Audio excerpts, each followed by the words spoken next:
Perhatikan baik-baik, saya akan padatkan dan saya cukupkan dengan ini. Ayat 27, Quran surah 2 ayat 27. Ada 3 ciri utama makhluk, saya sebut makhluk karena iblis pun pernah terjebak dengan sifat ini. Nanti saya cerita belakangan, kalau waktunya masih memungkinkan. Kita tarik ke dunia manusia dulu, ke kita saat ini. Ada 3 keadaan yang menjadikan seseorang bisa terkontaminasi dengan penyakit fusuk sehingga menjadi fasik. Illal fasiqin, kata al-fasiqin jamak dari kata fasik, kata kerjanya fasaqa. Sifat keadaannya disebut dengan fusuk. Penekanannya disebut dengan fiskun. Fokus. Secara bahasa, kata fusuk artinya isyan. Bahasa kita yang dikenal dengan maksiat. Penyimpangan dari kebaikan. Jadi setiap ada yang menyimpang dari kebaikan atau menolak dari perintah yang harus dijalankan, itu perbuatannya disebut dengan fasak. Makhluknya disebut dengan fasik, sifatnya keadaannya disebut dengan fusuk. Iblis yang punya sifat setan itu asalnya jin yang sangat taat. Sangat taat. Sampai ada riwayat menyebutkan saking taatnya kepada Allah, maka malaikat menyifatinya dengan Azazil, makhluk yang terhormat karena rajinnya ibadah kepada Allah. Cuman karena satu kejadian dia bergeser dari ketaatan, tidak mau menaati perintah Allah, menghindar dari perintah.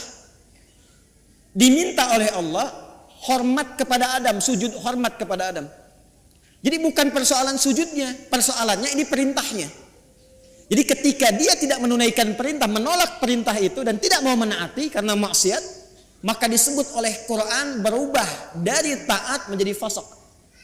Maka turunlah Quran surah ke-18, surah Al-Kahf yang biasa kita baca di Jumat itu selain Yasin. Ayat 50, paling kanan pertengahan. Wa idh qulna lil malaikati isjudu li adama fasajadu illa iblis. Siapa itu? Kana minal jinni fafasaqa. Fafasaqa an amri rabbi. Asalnya kata Al-Quran, iblis itu dari jin yang sangat taat. Dari mana taunya taat? Karena lawannya fasak ini. Fasak itu lawannya taat. Apa ayuti taat. Tapi karena tidak taat pada perintah Allah, tahu dari mana tidak taatnya? Quran surah 7 Al-A'raf ayat 11 sampai 12. Qala ma mana'aka alla tasjuda idh amartuk. Hei kamu, kata Allah, kenapa kamu enggak taat ketika aku perintahkan untuk sujud? Apa yang mencegah kamu untuk hormat pada Adam ketika aku perintahkan? Kata Allah, hei iblis, bukan masalah sujudnya, ini perintahku, kenapa enggak mau taat? Maka iblis menjawab, ana khairum minhu, khalaqtani min narin wa khalaqtahu min tin. Aku lebih hebat dibandingkan dengan dia. Kau ciptakan aku dari api, dia dari tanah. Enggak level, yang tinggi hormat ke bawah. Membawa kesombongan kepada diri itu namanya istakbar. Istakbar, menampakkan kesombongan namanya takabur. Karena dia membawa melekatkan kesombongan pada dirinya, maka pekerjaan itu disebut dengan istakbar. Enggan, tidak mau disebut dengan aba. Kenapa? Karena istakbar. Quran surah kedua Al-Baqarah ayat 34. Wa idh qulna lil malaikati isjudu li adama fasajadu illa iblis aba wastakbar wa kana minal kafirin. Makanya ketika keburukan menutupi kebaikannya, ingat, ada baik menutup buruk, ada buruk menutup baik, itu beda. Kalau baik ini pakaian baik, menutup yang buruk, ada bagian tubuh kita yang gak enak dipandang, buruk. Makanya disebut aurat. Aurat itu gak enak kalau terbuka, aurat itu terbuka. Ya, aurat itu terbuka. Sesuatu yang terbuka gak enak dipandang. Beda dengan binatang kan? Binatang tuh nggak enak dilihat kalau dipakein, pakai pakaian. Manusia ada bagian tubuhnya yang nggak enak dipandang, kalau dipandang nggak enak, makanya harus ditutup. Bahasa singkatnya disebut aurat namanya. Nah, yang buruk ditutup dengan yang baik, maka yang baiknya disebut dengan libas namanya. Dari kata labisa disebut libas, walibasu taqwa dzalika khair. Sebaliknya, kalau yang buruk menutup yang baik, sudah ada yang baik, ditutup yang buruk, maka berubah kalimatnya menjadi balasa. Makhluk yang ketutupan itu disebut dengan iblis. Iblis kenapa disebut dengan iblis? Disebut dengan iblis untuk menggambarkan karena dia menutup semua sifat baiknya dengan kesombongan dan keburukan itu. Makanya sejak saat itu diharamkan oleh Allah kesombongan seakan-akan mengenakan jubah keagungan Allah Subhanahu wa taala. Jelas di sini? Balik sini. Nah, fasak itu perbuatannya. Fasik itu orangnya. Fasikin itu jamaknya. Secara singkat, fusuk ini sifatnya lawan dari taat, namanya maksiat. Jadi perbuatan-perbuatan maksiat yang dikerjakan oleh seseorang itu akan menutup keadaan dirinya, baik pandangan atau pendengaran bahkan lisannya, untuk bisa berinteraksi dengan Al-Quran dan menjadikannya sebagai pedoman. Contoh, singkat dan cepat saja. Ini mata nih. Kalau mata ini sering dipakai berbuat maksiat, maka maksiat itu lawannya taat. Jadi kalau maksiatnya naik, taatnya turun. Maka mata ini kalau dialihkan kepada Quran, nanti kalau sering dipakai maksiat untuk lihat Quran saja susah, nggak bisa. Maka alih-alih mendapatkan pedoman dari Quran, untuk lihat pun kadang-kadang nggak mampu. Padahal mushafnya sudah dia kumpulkan. Ada jenisnya dengan tajwid, tajwidnya berwarna. Ada yang jenisnya besar, yang kecil, yang perkata, yang macam-macam. Itu dia koleksi, dia simpan. Tapi anehnya begini, setiap melihat mushaf itu nggak mampu hanya untuk mengambil atau melihatnya saja. Lewat lagi sampai berdebu. Baru ketika ada pengajian datang ke rumah, mama, mana mushaf kita yang ditempel itu di dinding? Ditempel di dinding. Apa tadi lihat? Nah, kalau sehari gak bisa tuh berinteraksi dengan mushaf, dengan Quran, ambil mushaf yang paling besar, simpan di ruang tengah malam, buka begini, jangan dibaca, tanyakan dulu pada diri kita masing-masing, mengadu ke Allah, ya Allah, maksiat apa yang aku kerjakan di mata ini sehingga tak sanggup melihat Al-Quran sampai detik ini. Telinga, Anda dengar ngaji, dari masjid dengar ada tahrim, anak-anak dengar bacaan Quran, ada pengajian-pengajian, tapi telinganya nggak sanggup dengar. Kok kayaknya nggak enak? Ada yang gelisah, ada yang jenuh, bahkan ada yang anti. Artinya apa? Telinga ini seringkali digunakan untuk mendengar yang salah, maksiat. Quran surah ke-6 misalnya ayat 25, wa fi adhanihim waqra, di telinganya ada sumbatan. Telinganya ada sumbatan. Nah, ada 3 perbuatan besar dari maksiat ini yang kalau dikerjakan itu, dan kita berlindung pada Allah dari 3 perbuatan ini, kalau dikerjakan itu maka secara otomatis dia akan mempengaruhi pelakunya langsung mendapatkan sifat fusuk dan berpotensi menjadi fasik sehingga tak mampu mendapatkan pedoman-pedoman dan petunjuk dalam Al-Quran. Secara cepat, apa saja perbuatannya untuk kita tinggalkan dan kita jauhi? 1. Alladzina yanquduna 'ahdallahi min ba'di mitsaqih. Perhatikan baik-baik.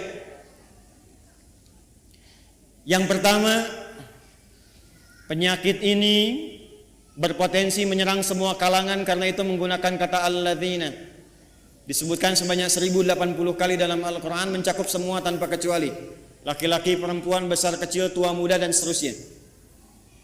Yang pertama, alladzina yanquduna 'ahdallahi min ba'di mitsaqih. Yaitu orang-orang yang memutuskan atau menyalahi komitmen dengan Allah setelah dia berkomitmen untuk memegang teguh janjinya. Menyalahi komitmen dengan Allah. Komitmen dengan Allah.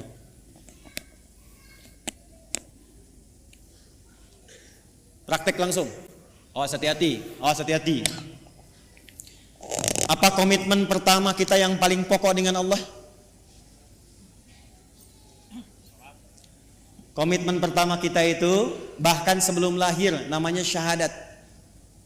Quran surah 7 catat ayatnya, Al-A'raf ayat 172. Wa idz akhadha rabbuka min bani adama min dhuhurihim dhurriyyatahum wa ashhadahum ala anfusihim alastu bi rabbikum qalu bala syahidna an taqulu yaumal qiyamati inna kunna an hadza ghafilin. Komitmen pertama kita adalah asyhadu an la ilaha wa asyhadu anna. Bahkan untuk menjaga komitmen ini tiap hari kita sholat untuk menjaga komitmen ini. Makanya setiap sholat kita tahiyat, kita bacakan dalam tahiyat asyhadu an la ilaha wa asyhadu anna muhammadan. Perhatikan. Maka dari sini muncul dua turunan. Turunan pertama langsung pokok komitmennya syahadat. Yang kedua amalan penguatnya sholat. Komitmen pokok asyhadu an la ilaha. Apa arti kalimat Allah? Arti kalimat Allah itu dua yang pokok. Satu, yang dipertuhankan. Yang dipertuhankan. Jadi Allah itu bukan sifat, Allah itu nama. Ya, bukan sifat. Kalau ada yang bertanya siapa Allahmu, itu salah. Karena Allah itu nama. Siapa nama Tuhanmu? Allah. Makanya ketika orang-orang Quraisy, orang kafir bertanya pada Rasulullah, siapa nama Rabbu Muhammad? Karena engkau menyebutkan Rob. Qul a'udzu birabbin nas, qul a'udzu birabbil falaq. Siapa namanya? Maka turunlah surah Al-Ikhlas. Qul, katakan Muhammad sallallahu alaihi wasallam, huwa, yang dimaksud Rabb itu Allah. Nah, Allah ini punya dua arti pokok. Pertama adalah yang dituhankan, satu-satunya yang dituhankan. Ini. Yang kedua, yang diibadahi. Kedua makna ini ada di Quran surah ke-20 ayat 14. Allah mengenalkan dirinya kepada Musa alaihi salam dengan dua makna ini. Innani anallah, kata Allah, akulah Allah. Nama. Apa artinya Allah? La ilaha illa ana, la ilaha illa. La menolak. Ilaha yang dipertuhankan, illa menetapkan. La-nya nafi, illa-nya isbat. La ilaha, tidak ada satupun yang dipertuhankan. Illa, kecuali kata Allah, ana, Allah. Kecuali saya, kata Allah. Maka kalau sudah mengatakan Tuhan saya Allah, Anda mengatakan asyhadu an la ilaha illallah, maka komitmennya jangan pernah menuhankan selain Allah. Paham? Saya ulang, jangan pernah menuhankan selain siapa? Ingat, kita menghormati keyakinan orang lain. Dan toleransi tertinggi dalam menghormati itu adalah tidak mencampuri ketuhanan di luar apa yang kita yakini. Karena itulah ayatnya berbunyi lakum dinukum la ikraha. Jangan ganggu, nggak boleh. Hormati saudara kita, yang Kristen, yang Hindu, yang Buddha, yang Konghucu, hormati. Tapi jangan campuri. Karena toleransi terbaik itu tidak mengikutinya. Silahkan masing-masing, jangan ganggu. Nggak boleh merasa terganggu, tapi jangan ikut-ikutan. Nggak usah ikut-ikutan. Toleransi tertinggi dalam akidah itu zero tolerance, supaya saling menghormati. Ya, karena kalau Anda datang ke tempat itu, Anda ingin menghormati tapi ikut-ikutan, itu terjadi sifat munafik nantinya. Ya, di lisan iya, di hati mengingkari. Itu nggak boleh. Islam nggak suka begitu. Antara lisan dengan hati itu harus sama. Ya, jangan sampai, mohon maaf, ya, lisannya berkata, ya ikuti senyum, tapi hatinya mengingkari. Salah sesembahanmu, itu bukan Tuhanmu. Nah, Islam nggak mau begitu. Hormati orang lain, silahkan yakini apa yang Anda yakini. Kalau pengen tahu tentang Islam kami ajarkan. Ya, tapi jangan ikut-ikutan dan tidak boleh mengganggu. Itu yang paling indah. Lakum dinukum. Karena itu kalau sudah la ilaha il, asyhadu an la ilaha il, maka tidak boleh mengatakan kalimat ini. Camkan ini. Tuh. Tuh. Kedengaran? Begitu Anda lakukan, ambulan nanti siap menanti. Dan ambulannya malaikat maut itu yang paling sangat menegangkan. Kalau sudah mengatakan la ilaha, asyhadu an la ilaha, itu komitmen. Maka tidak boleh ada kalimat ini. Camkan.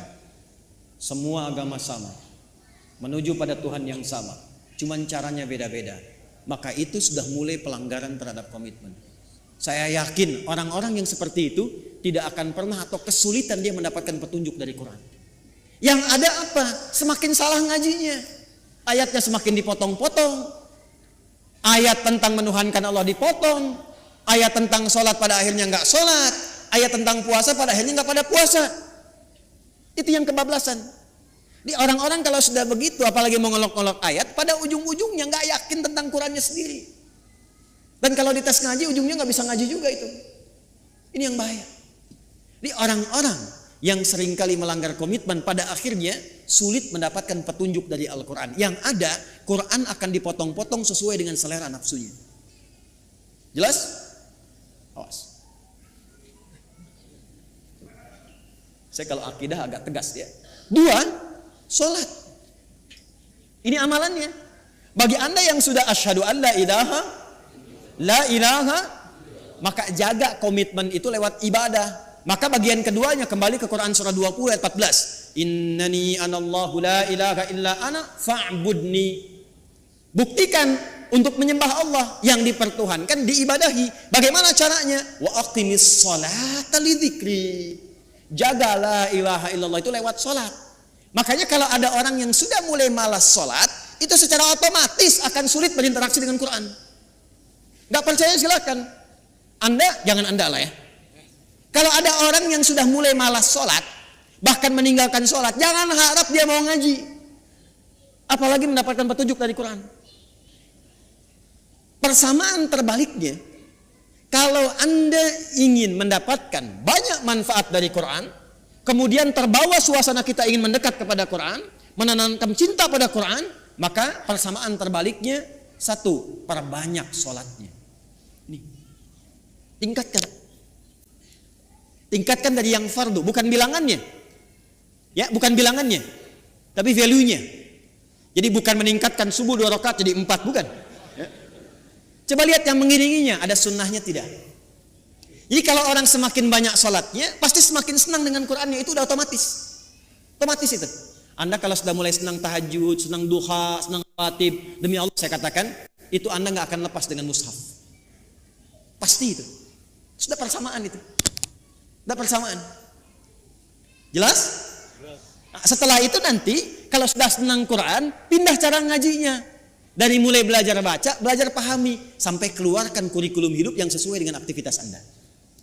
1.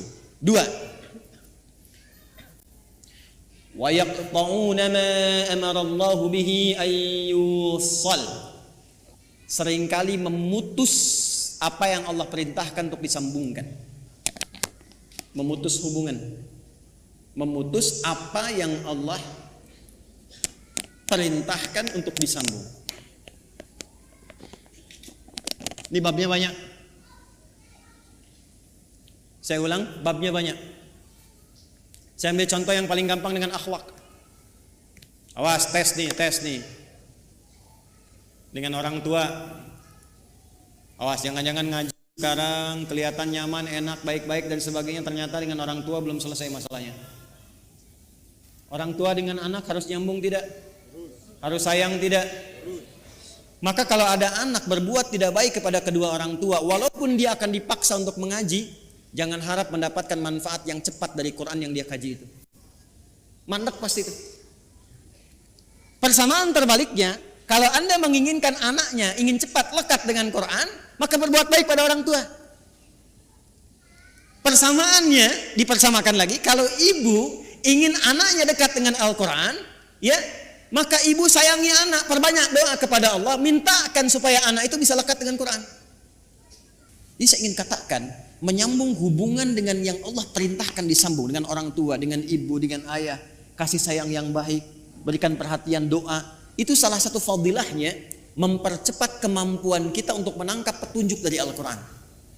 Dan itu yang dilakukan oleh ulama-ulama dulu. Ibu jangan lihat Imam Syafi'inya sekarang karya dan umatnya banyak. Kalau Anda pengen tahu Imam Syafi'i itu bisa demikian, salah satunya perjuangan ibunya yang single parent. Lahir di Gaza, datang ke Mekah digendong-gendong tuh dari tawafnya sampai diajarin dan sebagainya. Jadinya seperti sekarang. Imam Ahmad bin Hanbal, ibunya single parent. Apa yang dilakukan? Musim dingin pun itu masih masak air, Bu, Pak. Diwudukan ibunya.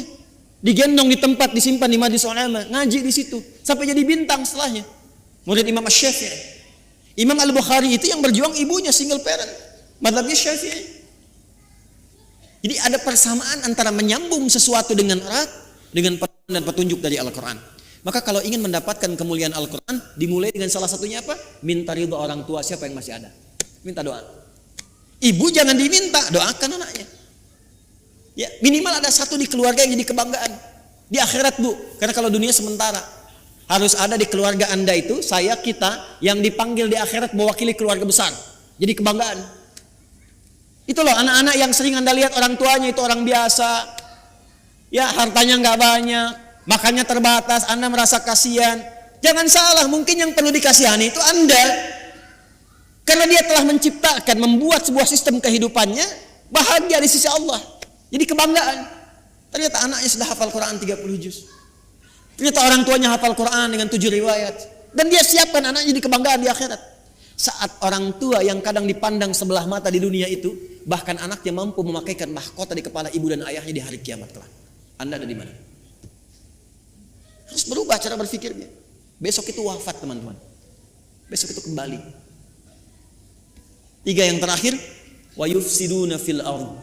Orang yang senang merusak. Fasad. Senang merusak.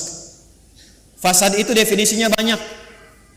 Ya, mencuri merusak tidak? Menipu merusak tidak? Mencela merusak tidak? Jangan harap Anda ngaji, datang ke pengajian tapi senang mencela orang lain. Jangan harap mendapat petunjuk dari Quran dengan cara yang benar. Anda kerja, ngambil harta yang haram, korupsi, menipu dan sebagainya. Jangan harap dekat dengan Quran. Makanya orang-orang yang korupsi itu bisa dicek deh, pasti nggak bisa ngaji. Walaupun asalnya bisa ngaji, jauh dari Quran pada akhirnya. Saya di Libya pernah satu majlis dengan salah satu tokoh yang diagungkan oleh kalangan liberal. Namanya Jamal Al-Banna. Jamal Al-Banna ini dulunya itu salah satu yang sangat concern dalam hadis, hafal Quran. Tapi satu kali terjadi perubahan dalam hidupnya, singkatnya dia keluar ke barat. Di barat berubah pandangannya, punya interaksi yang salah, yang keliru, maka pikirannya berubah menjadi liberal. Satu kali ke Libya, ke Tripoli, jadi kami itu punya pelajaran salah satunya al-istishraq wa tansir, gerakan-gerakan orientalis, tokohnya siapa aja.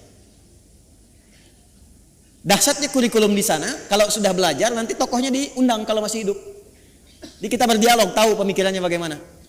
Secara singkat, masih ada videonya sampai sekarang. Gambarnya, fotonya saya masih ada. Itu begitu datang, kita duduk sama menyimak. Itu membaca yang paling ringan dalam Al-Quran yang jadi favorit Anda sekalian. Kan ada 3 surat paling favorit di muka bumi untuk setiap muslim saat ini. 3 qul terakhir kan? Ya, qul huwallah, qul a'udzu birabbil falaq, qul a'udzu birabbin. Itu baca Al-Ikhlas, qul huwallahu ahad, tertukar-tukar enggak selesai-selesai. Qul huwallahu ahad, Allahus lam yalid wa lam yakul huwallahu ahad, sampai istighfar para mufti yang ada pada saat itu. Astagfirullah, astagfirullah. Anda bisa bayangkan. Apa?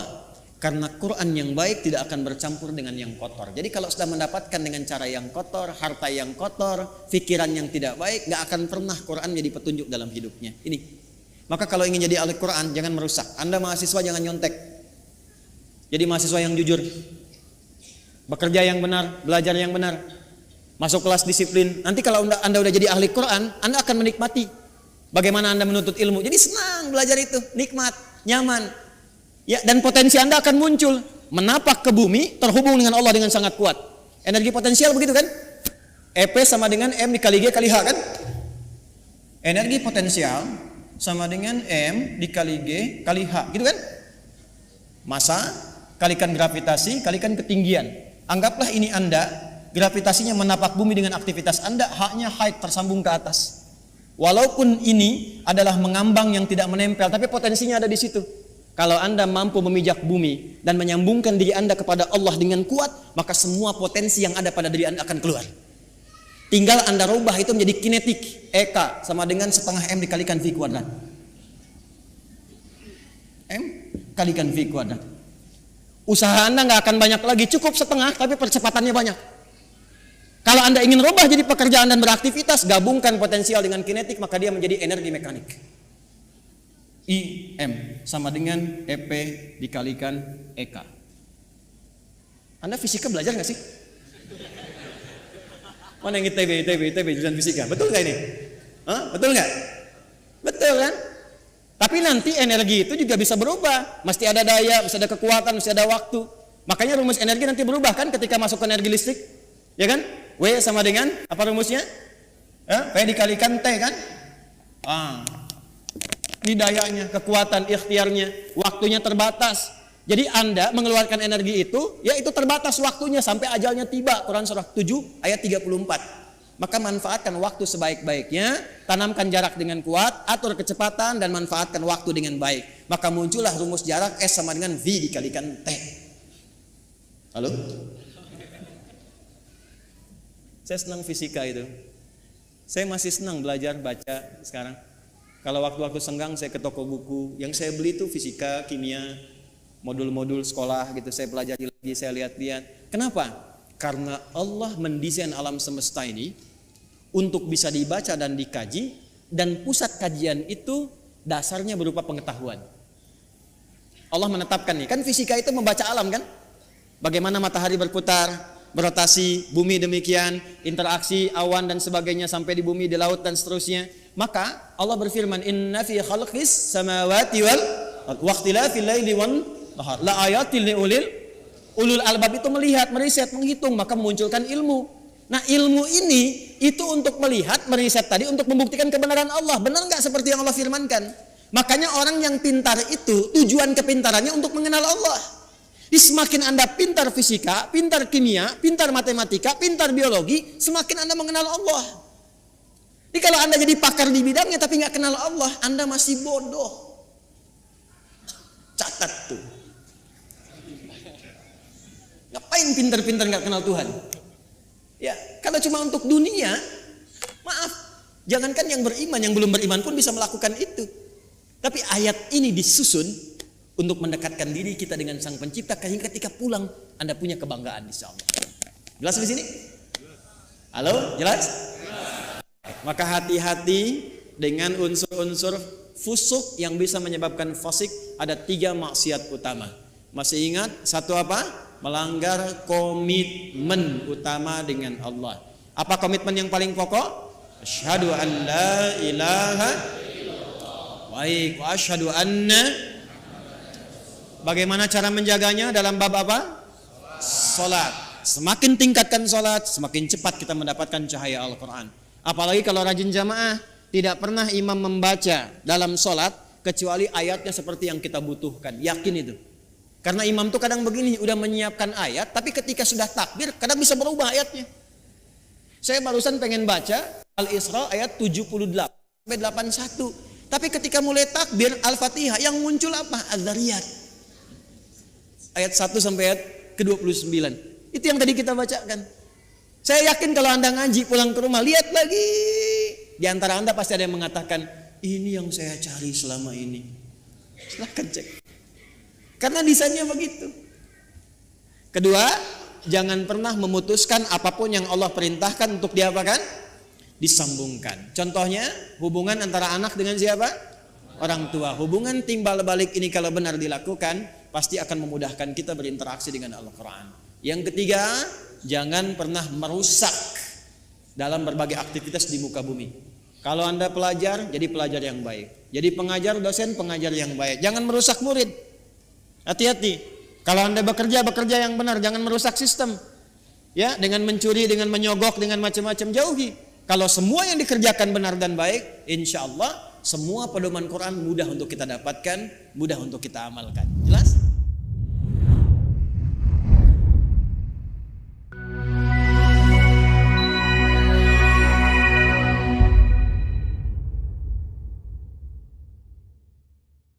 Bismillahirrahmanirrahim.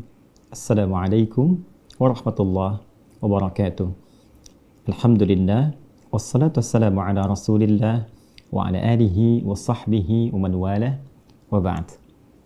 Saudara-saudariku, semoga kita semua senantiasa dalam rahmat dan ridha Allah Subhanahu wa Ta'ala, diberikan kemampuan, kekuatan untuk selalu mengkreasikan aktivitas kita bernilai baik serta bermuatan amal saleh yang insya Allah bisa kita bawa pulang menghadap Allah Subhanahu wa Ta'ala saat ajal yang telah ditetapkan itu tiba bagi kita semua. Di antara amal terbaik yang pernah juga ditunjukkan oleh Rasulullah SAW dalam rangka mencari bekal pulang kembali menghadap kepada Allah, di antaranya adalah wakaf. Wakaf, amal saleh yang menjadikan satu benda atau bahkan peluang-peluang kebaikan hanya ditujukan untuk ibadah saja dan diniatkan sepenuhnya untuk penyembahan kepada Allah Subhanahu wa Ta'ala dalam rangka mencari keridhaan Allah Subhanahu wa Ta'ala. Orang yang berwakaf berpotensi terampuni dosa-dosanya di sisi Allah Subhanahu wa Ta'ala. Orang yang berwakaf berpotensi mendapatkan aliran pahala yang terus mengalir, jariyah, di kemudian hari yang menerangi alam kuburnya sampai ia kembali kepada Allah Subhanahu wa Ta'ala. Teman-teman, karena itu alhamdulillah ada satu bagian yang kami memang kreasikan untuk menjembatani amal soleh ini sehingga kita yang berkehidupan masih mendapatkan peluangnya, ialah pembangunan Ma'had Islam Rafi'ah Akhyar Mira. Izinkan kami melaporkan apa yang telah berlangsung dari sejak awal pembangunan sampai dengan detik ini. Teman-teman bisa saksikan, alhamdulillah, dari tatanan administratifnya, surat-suratnya semua menunjukkan bahwa tanahnya, asetnya, seluruhnya wakaf. Tidak ada dimiliki oleh satu pihak termasuk seorang Adi Hidayat. Insya Allah semua aset tanah wakaf. Semua bangunan yang ada di dalamnya wakaf. Dan kami pun mewakafkan tenaga, pikiran, pengetahuan, bahkan harta yang insya Allah juga bisa kita tabung dan kita kumpulkan untuk mengisi kegiatan di pesantren ini sehingga ke depan ada calon-calon ulama, ahli Al-Quran, ahli hadis, ahli fikih Islam yang kita bisa kontribusikan untuk membangun dan memakmurkan negeri tercinta Indonesia ini dan juga bisa menginspirasi nilai-nilai Islam yang penuh dengan kemuliaan, toleransi, kebaikan, dan kekayaan pengetahuan yang membangun peradaban bagi dunia seutuhnya. Insya Allah. Sampai saat ini, alhamdulillah proses pembangunan seperti Anda bisa lihat ada masjid yang sedang berproses, sudah selesai struktur rangka baja sampai dengan ke atas. Berlangsung insya Allah ada pengecoran dan mudah-mudahan ke Ramadan ini dalam 4 bulan ke depan bisa diselesaikan setidaknya lantai 1 sehingga insya Allah bisa digunakan untuk kegiatan ibadah khusus di bulan Ramadan. Asrama juga insya Allah kita sedang berjalan membangun. Kemudian juga ruang kelas, guest house telah disempurnakan sehingga insya Allah dalam waktu yang tidak lama ke depan sebelum santri-santri formal masuk kita akan gunakan terlebih dahulu untuk mentraining, memberikan pelatihan bagi para pendamping calon guru-guru yang akan mengisi di dalamnya. Untuk itu masih ada kesempatan teman-teman yang ingin berwakaf, mengambil peluang sebelum semuanya selesai dan tuntas dan tidak kami buka kembali. Maka dipersilahkan teman-teman untuk berinvestasi wakaf di dalamnya. Bukan konteksnya berdonasi, bukan konteksnya untuk menyumbang. Karena ini memang bukan sumbangan. Ini adalah investasi teman-teman sendiri dalam bentuk wakaf, dalam wujud beramal saleh. Teman-teman dapat menyalurkan ke rekening BSI Bank Syariah Indonesia. Nomor rekening 111, 3 kali satunya, 111, 4, 4, 4, 4 kali 4-nya, 4, 4, 4, 4, 142, 1, 1, 1, 4, 4, 4, 4, 142 atas nama Yayasan Ma'had Islam Rafi'ah Akhyar. Terkhusus untuk masjid juga kita khususkan ada rekening khusus yang kita kerjasama akan wakafnya melalui kitabisa.com. Alhamdulillah kami berdiskusi dan wakafnya kitabisa.com tidak mengambil 1 sen pun dari pembiayaan ataupun administratif. Semuanya dikhususkan sepenuhnya 100%. Jadi tidak akan pernah ada potongan, semua yang ditampung lewat rekening itu akan disalurkan seutuhnya untuk pembangunan masjid saja. Jadi kalau ada yang ingin berwakaf khusus untuk masjid, boleh menggunakan rekening yang ditampung di kitabisa.com tanpa potongan sedikit pun. Dan insya Allah jika teman-teman misal ada 100.000 orang ya hanya mengeluarkan 20.000 saja untuk berwakaf, insya Allah dalam 4 bulan masjid itu bisa selesai dan Ramadan bisa kita gunakan dengan baik. Teman-teman, terima kasih. Semoga diterima oleh Allah Subhanahu wa taala apa yang telah kita ikhtiarkan. Kami hanya berusaha untuk mengajar, menempati untuk mengajar, tidak memiliki, dan menyiapkan kembali murid-murid yang kita kirim keluar, kita biayai dengan izin Allah sehingga mampu meneruskan aset yang kita harapkan punya nilai di hadapan Allah Subhanahu wa taala. Jika kelak saya berpulang, sudah ada insya Allah murid yang meneruskan, sehingga wujud amalan kita dengan izin Allah tetap berlangsung sampai kita kembali berpulang, sampai kehidupan berakhir. Terima kasih, semoga Allah ridai. Assalamualaikum warahmatullahi wabarakatuh.